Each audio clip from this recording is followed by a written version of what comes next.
Basilone, about 10 o'clock, Basilone's in the far left bunker with his two machine guns. 30 yards away were another bunker with two other machine guns. So he had two. He was in one section. So about 10:20, a guy called Platoon Sergeant Ralph Briggs. And if you see the movie Pacific, HBO Pacific series, it depicts this quite well when Briggs gets on the field phone to Puller. And he says, I've got the whole army. I got the Japanese. He goes, how many? I got the whole fucking Japanese army coming around me. That's what he says. And Puller says, okay, we'll give you 10 minutes. Pull out to the left because they'd pre-planned this. And come out through the arm and enter through the army lines. You can imagine, and I've got some of the reports from first-hand reports from those guys in that platoon. Those poor guys, they'd already watched at least a battalion of Japanese past them. So they're coming out in the middle of the dark. It just finished pouring down rain. It was just stopped. They've got a battalion of Marines ready to go, knowing the Japanese are coming, ready to kill anything, on the edge. And they've got to move. They've got probably one or two Japanese battalions between them. So they got to try to move through. No. So these poor guys. Out of 46, miraculously, 42 got back. And one got back 2 weeks later. Four never got back. I think maybe two or three are still out there somewhere, unfortunately, unmarked graves. But yeah, so Basilone was on the open net. They had an open net field phone line, as you guys probably know what that is. So everyone, as soon as it rang, you could pick up the field phone. And sorry, just remind me of some Italy stuff we used to do with the field phone to each other, but I won't bring that up. You can take a field phone and some wires and it like kind of shocks you. Yeah, you can make it shock them. Yeah. I don't know if you people just get woken up that way. Anyway, I digress. So, the old war memories, huh? Oh yeah. We had the same thing in Iraq. We had a mobile assault platoon, and a lot of times we'd run out and support and do different things, and we had that field phone there to ring, if we had an emergency or something come through. I don't know why we didn't use radios, but I guess we didn't need to. But it goes back to old school. It works. It's solid. It works. Yeah. No batteries, just it's there. Yeah. Well, that was their main on Guadalcanal. That was probably their main, because the radios are crap, and even running operations in Guadalcanal now in modern day with radios, it's crap. In those days are really, really crap. So they relied on a lot of times runners, messengers, and mainly the field phone lines. And the Japanese did too. They learned field phone line. Anyway, the field phone line rang, and Basilone listened to it. I mean, it didn't go to Basilone. It was open net, so everyone could listen. And he heard Briggs saying the Japanese are coming. So he told his guys, get ready. He says a short time after that, and if you look at the unit reports and the timings, so Basilone says about 10:20. So it was roughly about 11 when the first contact happened to his left on A Company near Coffin Corner. And once again, I got the Japanese record, so I can track both sides. So the Japanese sent they attacked with a battalion, and they didn't really know where the Marine lines was. They were filling it out, so they were a bit lost themselves. And they hit A Company, and Basilone said they could hear A Company engage, and he started with his left bunker with him in there. They started adding some supporting fire. So I don't know if maybe a few Japanese were coming in, but they were supporting fire. He said then a short time after that, someone came in from the other bunker, his right-hand bunker, and said, the bunker's, the gun has been taken out and the guns are gone. He goes, what? And he says exact words. What do you mean guns? They're busted. The guns are busted. So what he does, he grabs a gun with a mount, and the mount basically had a tripod. So this is kind of a gray area. Basilone in his statement said he grabs the gun with a mount on it. Now, like HBO series and some books and things have him just with the gun itself, which is incorrect. He had a mount on it. He said it weighed about 100 pounds. So to me, it's the gun, the mount, and a tripod. Or he might have just grabbed the gun with a mount with a pendle in it so he could run over, tripod's already there, and just slam it straight down in there and clink it in and go for it, which Basilone was a professional machine gunner. He was a machine gunner in the Army for 3 years before he joined the Marines. So he knew he was a professional machine gunner. So he said he grabbed the gun and a mount, which makes sense. You just click it, pull it off the friggin' tripod, and it's already got the big mount. If you, and then you can run over to another tripod and shove it with a pin, shove it straight down and lock it in and start firing. I mean, that's what a machine gunner would do. So he says he grabs it, grabs two guys, Garland and Powell, which is a corporal, and he says we make our way. Only 30 yards now. You know, in the movies and the books, they got him running hundreds of yards. No, he's only 30 yards away. So he's running, and he said he ran into a party of Japanese, about 6 to 8. And this is another thing where I think people take artistic license with. Basilone says, we took care of them. And then, you know, in the movie, they got him firing from the hip, and I don't believe that's occurred. He didn't say it occurred. Right. Eyewitnesses said that didn't occur, but it looks cool, him firing from the hip. Yeah. The original Rambo. Yeah, but he's got that gun mount on. You're not going to fire that thing with a gun mount on it. Right. Remember, he has a 45, and I'll talk about that in a second. You've seen his photos. And this photo, the reason I said put it up here, because he's depicting the actual Medal of Honor action here. This is a press photo later, but people don't know. He's actually depicting his testimony. He's showing it because he lays his 45 on the ground. I'll talk about that in a second. But he has his 45 with him. So I don't know. Maybe he's used his 45. Anyway, he said we took care of him. They run into the bunker. He says there's only two guys left. And that's a guy called Evans and Billy Joe Crupton.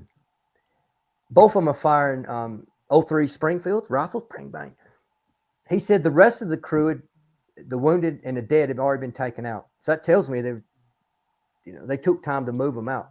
So they're probably wounded, and they moved them out. And some of them actually died later. So they run over. He said Evans is wounded in the arm, screaming at the top of his lungs. And I won't say exactly what he said because it's probably not too PC nowadays, but he's basically saying, you know, Japanese, you bastards, come on, you MFs or whatever. And he's firing at them. He calls him a certain type of person. But anyway, you get the yes. But anyway, he's firing at them. Basilone runs over, puts his gun down, looks at the other gun, the one that was one is taken out, probably a piece of dynamite, which the Japanese were using, or a hand grenade took it out. But the other one, he said, just had a ruptured shell in it. Ruptured shell. As you guys know, probably firing an automatic weapon, the ruptured shell is in the chamber, and it ruptured for whatever reason. He said the other guys probably got a bit excited and couldn't fix it. He said, and he's giving this testimony to this officer, and he says, well, how did you fix it? He goes, it's a ruptured shell. It took me less than a minute to fix it. So he probably went in there with a knife or something, go popped it out, which you would do. Or might have used a ruptured shell extractor, as you know, on a machine gun. You can actually use that. It might have popped it straight down the barrel with a rod. But anyway, he said, I got it up and running. So he said he ran two guns. Both of them were 2 feet apart. He had a low profile tripod, and he's depicting it here, even though that's a 1919 machine gun. So this is a 1944 press photo he's done. He's depicting his thing. But he had that gun in a low mount tripod. He low mounted it. He was firing from prone position. Not like you see in the HBO series, not like another. He wasn't firing from the hip. He wasn't firing off a sandbag. He wasn't firing off a coconut log. He was on the ground, on the deck, just like this. He's depicting it right here. And he says, I was firing low. I would fire, and I'd roll over 2 feet and fire the other one. I would load them. No one was loading far, and I would fire them. At the same time, at that stage, remember, you brought 2 guys over. You had 2 guys there. So it was 4 guys on both sides providing cover and fire. You know, They wasn't going, oh, my God, John, what are you doing? They're all fighting for their lives because the Japanese some are infiltrating through, but they're stacking them up basically on the wire on that Sector 3 trail. Basilone said he took his 45 and laid it on the ground beside him. And as soon as I seen this press photo, I go, I don't know about this press photo, but he's depicting what he did. You know, there's his 45, and he's in a prone position. He's showing someone what he was doing for his Medal of Honor action.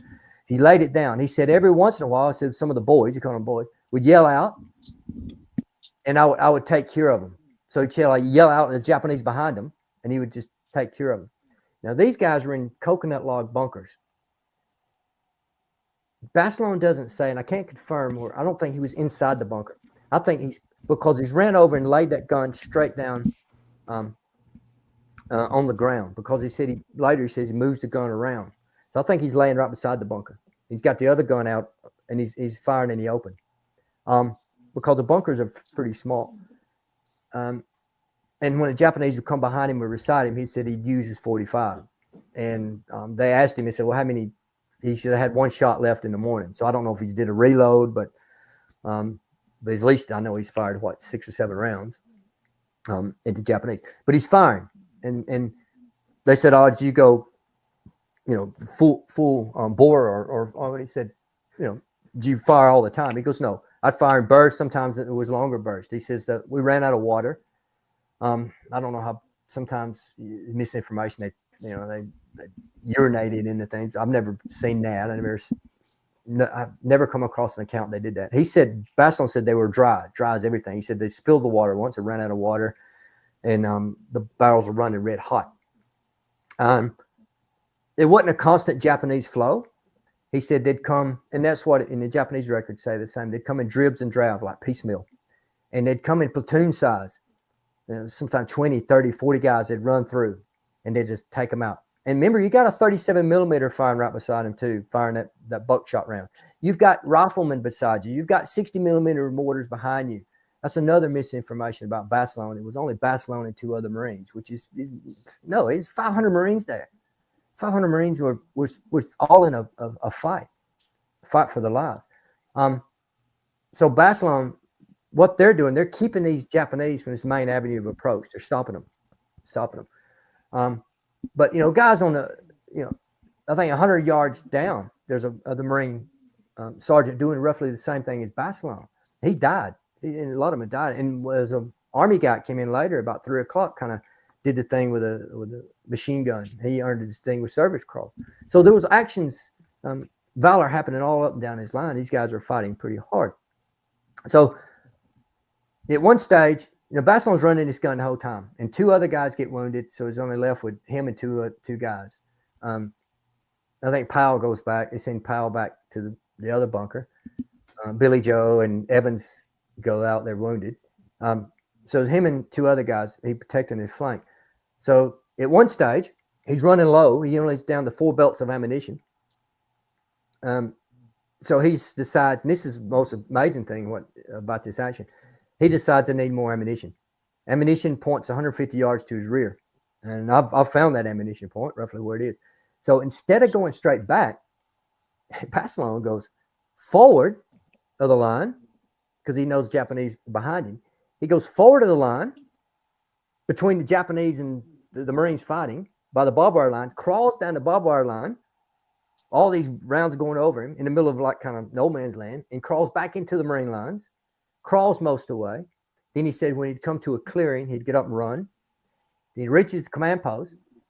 And it's another misinformation that he grabs belts of ammunition. That's not true, because the place was muddy as hell. So him being a professional machine gunner, and he says in his statement, he had to grab the box. And a box, and I've checked this out, a box is like 100 and something pounds, of just dead weight. And apparently Basilone was a pretty strong fellow.